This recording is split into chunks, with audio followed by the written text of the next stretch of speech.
Hello friends, मैं हूं कुलदीप सिंह।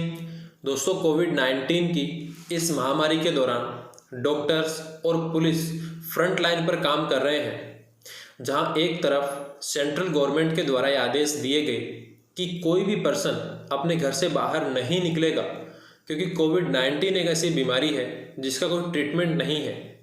लेकिन उसके ठीक विपरीत डॉक्टर्स और पुलिस अपने घर से बाहर रह कर के, अपने परिवार से अलग रह कर के अपनी जिम्मेदारी पूर्ण तरीके से निभा रहे हैं।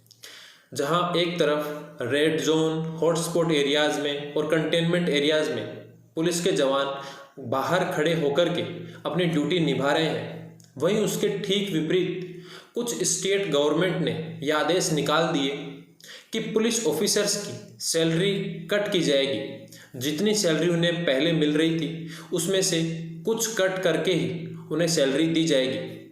तो फिर ऐसे में ये पिटीशन सुप्रीम कोर्ट के सामने फाइल की गई।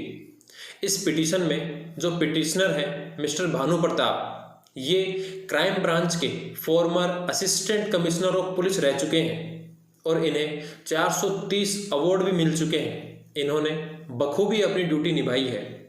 तो दोस्तों, इनके द्वारा सुप्रीम कोर्ट के सामने आर्टिकल 32 में एक रिट पिटीशन फाइल की गई और इन्होंने यह कहा कि आज के समय जहां पर कोविड-19 की ये महामारी का दौर चल रहा है, फिर भी उसमें पुलिस के जवान अपनी जान को जोखिम में डाल करके, घर से बाहर रह करके, अपने परिवार से दूर रह करके अपनी ड्यूटी पूर्ण तरीके से निभा रहे हैं। तो ऐसे में कुछ स्टेट गवर्नमेंट के द्वारा ये आदेश दे दिए गए हैं कि पुलिस ऑफिसर्स की सैलरी कट की जाएगी, तो ये ठीक नहीं है। उन्होंने इस पिटीशन में ये मांग की कि एक तो जो पुलिस ऑफिसर्स जिनकी एज थोड़ी ज़्यादा है, मीन्स 48, 50 से अबव अगर एज है, तो उन पुलिस ऑफिसर्स की ड्यूटी ऐसी जगह पर नहीं लगाई जाए जहां पर रेड जोन है, हॉटस्पॉट एरियाज हैं, कंटेनमेंट एरियाज हैं। क्योंकि जितनी ज़्यादा एज होगी उनको कोविड-19 का खतरा उतना ही अधिक है, तो इसलिए उनकी ड्यूटी ऐसी जगहों पर नहीं होनी चाहिए। इसके अलावा उन्होंने इस पिटीशन में यह मांग की कि जो कुछ स्टेट गवर्नमेंट के द्वारा ये आदेश दिए गए हैं कि पुलिस ऑफिसर्स की सैलरी कट की जाएगी, तो उनको फिर से चेंज किया जाए और ये आदेश दिए जाएं कि पुलिस ऑफिसर्स को इवन जितनी सैलरी मिल रही थी वो तो मिलेगी ही, इसके अलावा हार्डशिप एंड रिस्क अलाउंसेस भी दिया जाएगा। क्योंकि police officers red zone, hotspot areas में और कंटेनमेंट एरियाज़ में अपनी ड्यूटी निभा रहे हैं, तो वहाँ पर रिस्क ज़्यादा है, अपनी जान का खतरा बहुत अधिक है वहाँ पर। तो ऐसे में पुलिस ऑफिसर्स को आर्टिकल 14 और आर्टिकल 19 और आर्टिकल 21 ऑफ इंडियन कॉन्स्टिट्यूशन के अकॉर्डिंग जीने का अधिकार है।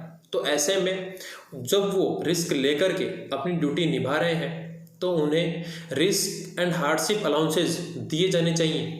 तो उनकी सैलरी कट नहीं होनी चाहिए, बल्कि एक्स्ट्रा उन्हें मिलनी चाहिए। इसके अलावा उन्होंने यह भी कहा कि जिस प्रकार से आज के समय डॉक्टर्स को प्रॉपर तरीके से उन्हें मास्क दिए जा रहे हैं, उन्हें उनके सूट प्रोवाइड करवाए जा रहे हैं, ताकि वो कोविड-19 की इस महामारी में प्रॉपर तरीके से अपनी ड्यूटी कर सकें और वो उससे इन्फेक्टेड भी नहीं हो। तो इसी प्रकार से ही जो भी पुलिस ऑफिसर्स अपने घर से बाहर जाकर के ड्यूटी निभा रहे हैं, उन सभी को मास्क और वो सूट प्रोवाइड करवाया जाना चाहिए, ताकि वो लोग कोरोना की इस महामारी से बच सकें। क्योंकि दोस्तों, जैसा आपने सुना होगा, अभी रिसेंटली ये न्यूज़ आई थी कि लुधियाना में और कुछ अलग अलग जगहों में कुछ पुलिस ऑफिसर्स कोरोना वायरस से पॉजिटिव पाए गए और कुछ पुलिस ऑफिसर्स की डेथ भी हो चुकी है। तो इसी बात को देखते हुए ये पिटीशन में मांग की गई कि पुलिस ऑफिसर्स को भी सिक्योरिटी मेजर्स प्रोवाइड करवाए जाने चाहिए, क्योंकि वो अपनी ड्यूटी निभा रहे हैं, तो सरकार को भी अपनी ड्यूटी प्रॉपर तरीके से निभानी चाहिए। तो ये कुछ मांग की गई। तो दोस्तों, मैं आपको बता दूं, जब ये पिटीशन सुप्रीम कोर्ट के सामने फाइल हुई और सुप्रीम कोर्ट के सामने ये बात रखी गई, तो सुप्रीम कोर्ट ने कहा कि हम इसमें स्टेट गवर्नमेंट्स को या फिर सेंट्रल गवर्नमेंट को कोई डायरेक्शन प्रोवाइड नहीं कर सकते हैं, क्योंकि ये एक पॉलिसी का मैटर है, ये पॉलिसी का एक इशू है। तो फिर ऐसे में हमारे द्वारा कोई भी डायरेक्शन नहीं दिया जाएगा, लेकिन हम इसमें आपको सजेशन दे सकते हैं कि आपको सेंट्रल गवर्नमेंट के पास में जाना चाहिए। सेंट्रल गवर्नमेंट को आपको ये बात लिखनी चाहिए ताकि सेंट्रल गवर्नमेंट स्टेट गवर्नमेंट्स को रिटर्न में डायरेक्शंस दे कि पुलिस ऑफिसर्स की सैलरी कट नहीं होनी चाहिए, उन्हें हार्डशिप एंड रिस्क अलाउंसेस दिए जाने चाहिए। जो भी कोई पुलिस ऑफिसर जिनकी एज अधिक है उन्हें हाई रिस्क एरियाज़ में ड्यूटी के लिए नहीं भेजा जाए। जहाँ पर भी red zone, containment areas, hotspot areas हैं, वहाँ पर जो भी कोई पुलिस ऑफिसर ड्यूटी निभा रहा है उन्हें मास्क और अदर सिक्योरिटी मेजर्स दिए जाने चाहिए। तो इस प्रकार की गाइडलाइंस हम दे सकते हैं, हम केवल सजेशंस दे सकते हैं, लेकिन हमारे द्वारा कोई ऑर्डर नहीं दिया जाएगा। केवल सेंट्रल गवर्नमेंट स्टेट गवर्नमेंट को आदेश दे सकती है। तो ये सुप्रीम कोर्ट के द्वारा कहा गया। तो दोस्तों, इसके ऊपर आपके जो भी व्यूज़ हैं वो आप कमेंट करके बता सकते हैं कि आज के समय जिस तरीके से पुलिस अपनी ड्यूटी निभा रही है प्रॉपर तरीके से, क्या उनकी सैलरी कट होनी चाहिए या फिर उन्हें हार्डशिप एंड रिस्क अलाउंसेस मिलने चाहिए या फिर नहीं। तो उसके ऊपर आप अपने व्यूज़ दे सकते हैं। दोस्तों, आई होप आपको ये वीडियो पसंद आया होगा। इसी प्रकार की और वीडियोज़ देखने के लिए चैनल को सब्सक्राइब करें और वीडियो को लाइक एंड शेयर करना ना भूलें।